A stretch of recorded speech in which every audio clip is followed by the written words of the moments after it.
अस्सलाम वालेकुम नाज़रीन, न्यूज़ बॉक्स में खुश आमदीद। मैं हूं मोहम्मद उमर। खबर शामिल करते हैं मंडी बहाउद्दीन से। चीफ सेक्रेटरी पंजाब जाहिद अख्तर जमान का जिला मंडी बहाउद्दीन का दौरा, डिस्ट्रिक्ट हेडक्वार्टर अस्पताल का अचानक मुआयना किया। कमिश्नर गुजरावाला नवीद हैदर और डिप्टी कमिश्नर शाहिद इमरान भी उनके हमराह थे।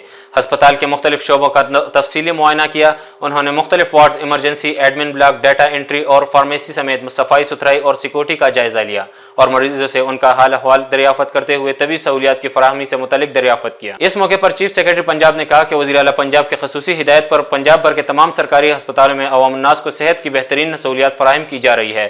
लिहाजा इस अमर की यकीनी बनाई जाए कि डॉक्टर्स, पैरामेडिकल स्टाफ और दीगर अमला मरीजों और उनके लवाहिकीन के साथ हुस्न सलूक से पेश आएँ और अपने फ़राइज़ को 100% यकीनी बनाएं ताकि हुकूमत पंजाब की जानिब से मुहैया की जाने वाली तबी सहूलियात से अस्पताल में आने वाले मरीज ज़्यादा से ज़्यादा मुस्तफ़ीद हों। रिपोर्ट शामिल कर रहे थे न्यूज़ बॉक्स के नुमाइंदा मोहम्मद रशीद भट्टी।